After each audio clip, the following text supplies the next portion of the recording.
we have to very honestly recognize that a clear majority of the American people are very immature when it comes to religion and spirituality.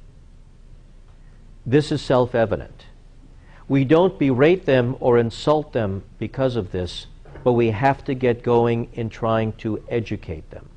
Now, in terms of delivery of message, we have to make sure that we are as honest and forthright about our beliefs as we can possibly be, simultaneously being as diplomatic as possible.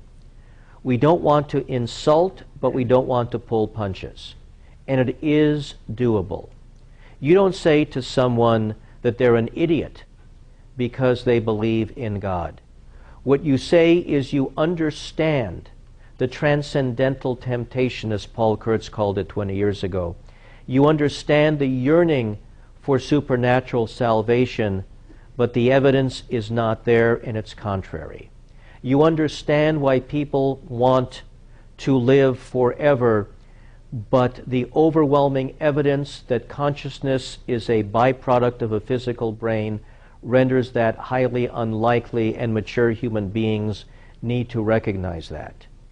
You have to say that you understand the passion and yearning for miracles, but that throughout human history there has not been a single instance of a verified supernatural event anywhere in human history.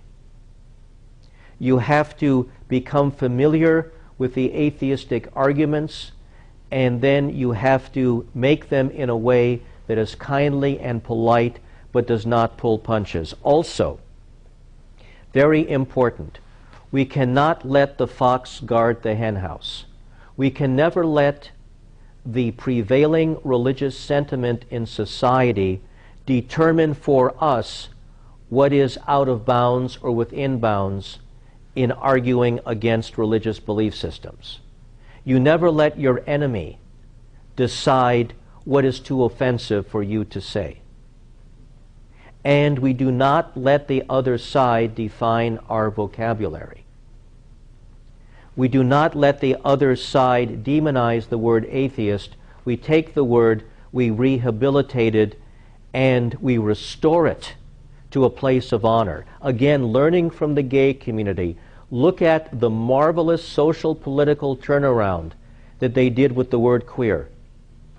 Look at all the college campuses across the country in the past 10 years with the signs, "We're queer and we're here, accept us." Look at how they took that word, which was initially pejorative, and used that as a badge of honor to wrest respect away from a homophobic society. Let's learn from that. Let's allow the gay community's stellar political successes to teach us the process of climbing the ladder when you're the member of a despised minority primarily because of people's religious convictions. That's what we share in common with the gay community, is we are a despised minority and the hatred toward us derives from religion. That is the one common element that we have with the gay community. Let's learn from them. Because with all the homophobic hatred in this country, they are still farther along than we are in terms of the public attitude. You can be openly gay and be elected to many state legislatures. It does not work if you're openly atheist. I'll give you an example. In 1994, I was the runner-up in a Democratic primary for the state assembly in the Santa Monica area. I was defeated by the woman who was then the first lesbian in the state legislature, Sheila Kuehl, now state senator, who those of you old enough will remember played Zelda on the old Dobie Gillis show in the late 50s and early 60s. And when I ran again in 2000 in the Long Beach area, had another close second place finish, she said to me, she said, "Eddie, can you hide the fact that you're an atheist and just call yourself an agnostic?" And I said, "Sheila, look at where we've come in society. The lesbian has to tell the white heterosexual atheist if maybe he should muffle it. I said that would be almost like when you ran for office, if a close friend said, Sheila, can you at least say you're bi?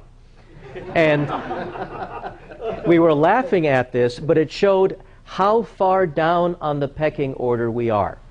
Now, in terms of actual strategic approaches, it's also important that we sponsor as many college and university debates as possible.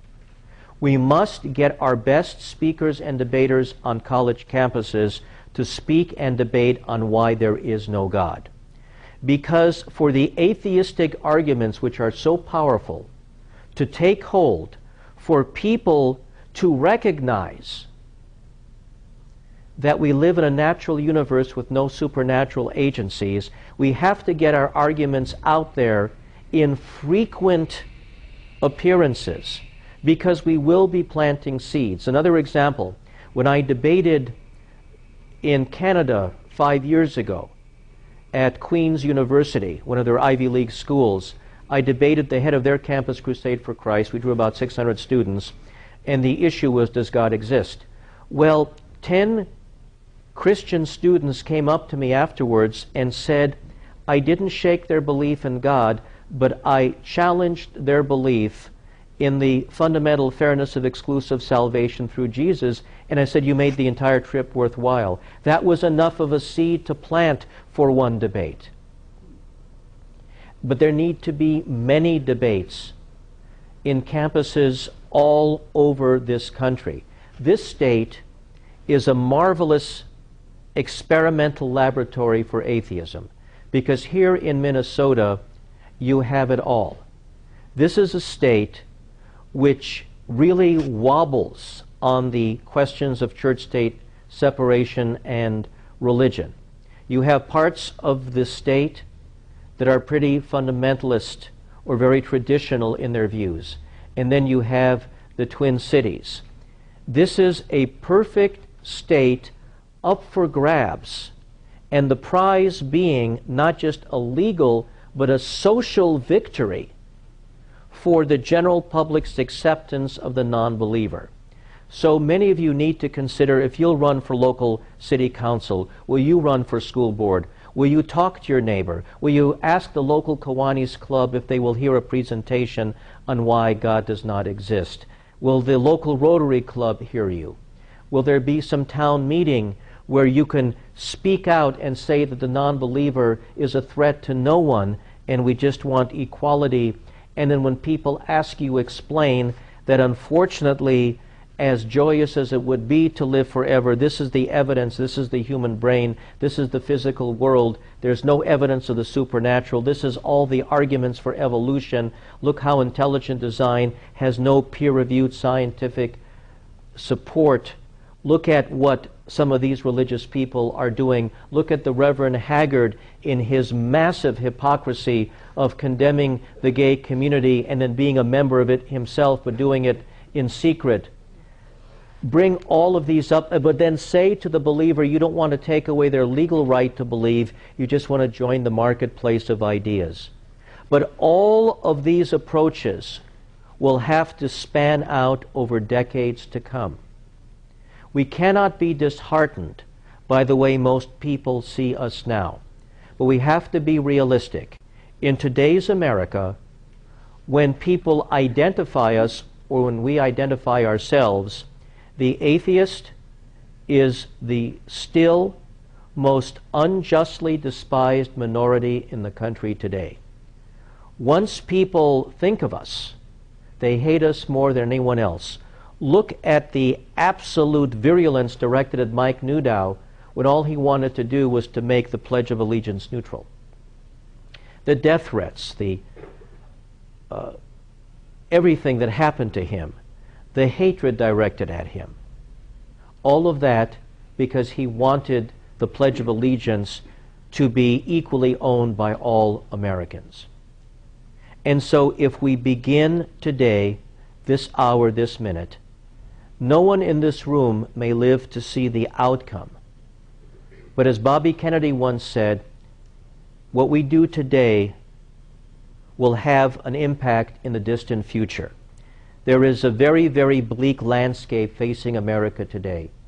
Supernatural belief systems and the prejudices that flow from that are everywhere. But yet we have to have the vision to look into the horizon and to discern a possibility that we can make real decades from now, and that is the vision of a better and more enlightened future. Thank you.